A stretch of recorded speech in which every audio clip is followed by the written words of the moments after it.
السلام عليكم. بسم الله. تعالى بقى احكي لك الحكايه من البدايه للنهايه. هشرح لك ايه اللي حصل في الجلسه النهارده والسوق ماشي ازاي عشان تبقى فاهم، مش مجرد ماشي وخلاص.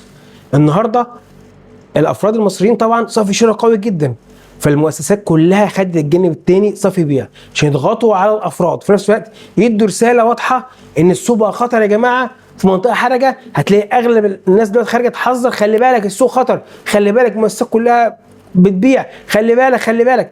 ليه؟ عشان يحصل حاله بانيك، نفس اللي عملوه لما حذرتك الاسبوع اللي فات، لما خرجوكم من القطاع الصحي ودخلوا هم صفروا الاسهم دي لفوق. هل معنى كده السوق ممكن يطلع بكره؟ ممكن يطلع وممكن يكمل نزول. عندنا دعم رئيسي دلوقتي ال 54600، ده رقم مهم جدا، رقم بيديك دلاله لو اتكسر على المدى القريب يبقى احنا ممكن ننزل تاني القاع الاساسي اللي هو 52400.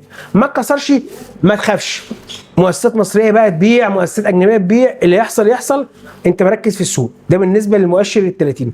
بالنسبه للمؤشر ال 70 زي الفل، مفيش اي مشكله، طول ما احنا فوق ال 21000 احنا شغالين والدنيا تمام التمام.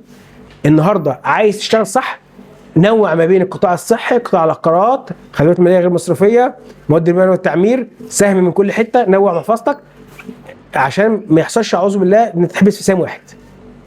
اللي بيحصل دلوقتي في السوق تفريغ، ان السوق بياخد مسافه لورا عشان يقدر يعدي القمه التاريخيه ال 55000، لان لما يعدي ال 55000 وتياره ال 30 تقلع هتعمل حاجه كبيره لا تتخيلها. تمام؟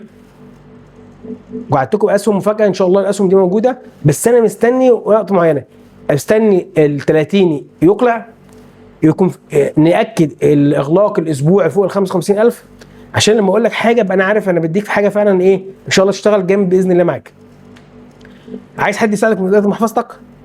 تواصل معايا. عايز توصيات ان شاء الله هي الافضل في السوق باذن الله، تواصل معايا. عايز بقى تكسب بجد؟